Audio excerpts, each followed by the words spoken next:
ಏನೂ ಉಪಯೋಗ ಬರಲ್ಲ ಅವೆಲ್ಲ.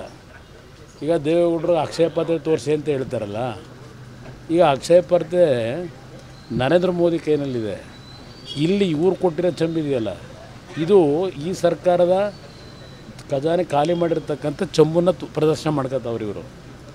ಇವ್ರು ಚಂಬು ತೋರಿಸ್ಬಿಟ್ಟು ಅಕ್ಷಯ ತೋರಿಸಿ ಅಂದರೆ ಏನು ಎಲ್ಲಿ ತೋರಿಸ್ತೀರಿ?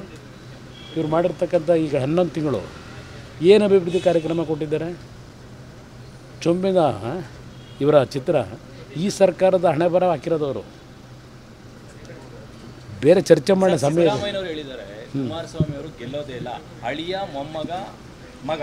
ಈಗ ಕೋಲಾರದಲ್ಲಿ ಒಂದು ದಲಿತ ಸಮಾಜಕ್ಕೆ ಗಲಾಟೆ ಮಾಡಿ ತಗೊಂಡಲ್ಲ ಟಿಕೆಟ್ನ, ಅದನ್ನು ಯಾಕೆ ಕೇಳಲ್ಲ? ಒಬ್ಬ ದಲಿತ ಸಮಾಜದ ಯುವಕನಿಗೆ BJPಯವರು ಕೊಡ್ಲಿಕ್ಕೆ ತಯಾರಾಗಿರಲಿಲ್ಲ.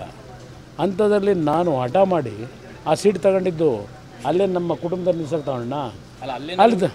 ಅವಕಾಶ ಇದ್ದರೆ ಅವ್ರು ಹೆಂಡ್ತಿನೂ ಬೇಕಾದ್ರೂ ನಿಲ್ಲಿಸ್ಬಿಡೋದು. ಎಲ್ಲಿ ಕೋಲಾರದಲ್ಲಿ ಏನಾದರೂ ಅವಕಾಶ ಇದೆ? ಈಗ ಇವ್ರ ಮಗನ ಯಾತಿಗೆ ತಂದವರು ರಾಜಕೀಯಕ್ಕೆ? ಸಿದ್ದರಾಮಯ್ಯ ಅವ್ರ ಮಗನ ಕೊಡುಗೆ ಏನು? ಯಾತಿಗೆ ತಂದರು?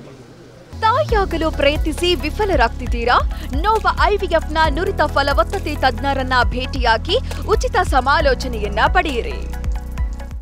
ಏನು ಇವ್ರು ಏನು ಬೇಕಾದರೂ ಮಾಡ್ಬೋದು. ನಾವು ದುಡಿಮೆ ಮಾಡಿದ್ದೇವೆ. ದುಡಿಮೆ ಮಾಡಿ ಜನಗಳ ಕಷ್ಟ ಸುಖದಲ್ಲಿ ಭಾಗಿಯಾಗಿ ನಾವು ರಾಜಕಾರಣದಲ್ಲಿ ಅವರೇ ಕಳಿಸಿರೋದು.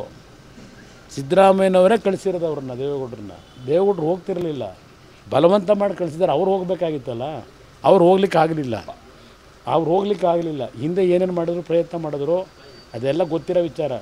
ಯಾಕೆಂದರೆ ಅವರು ಪ್ರತಿನಿತ್ಯ ಸತ್ಯನೇ ಹೇಳೋದು. JDS ಜಾಸ್ತಿ ದಿನ ಉಳಿಯಲ್ಲ, BJP ಜೊತೆ ಮರ್ಜ್ ಉಳಿಯುತ್ತೋ ಉಳಿಯಲ್ವೋ ಮುಂದೆ ಆ ಭಗವಂತ ಏನು ಅನ್ನೋದು ಇವರಿಗೆಲ್ಲ ಉತ್ತರ ಕೊಡ್ತಾನೆ ಬನ್ನಿ.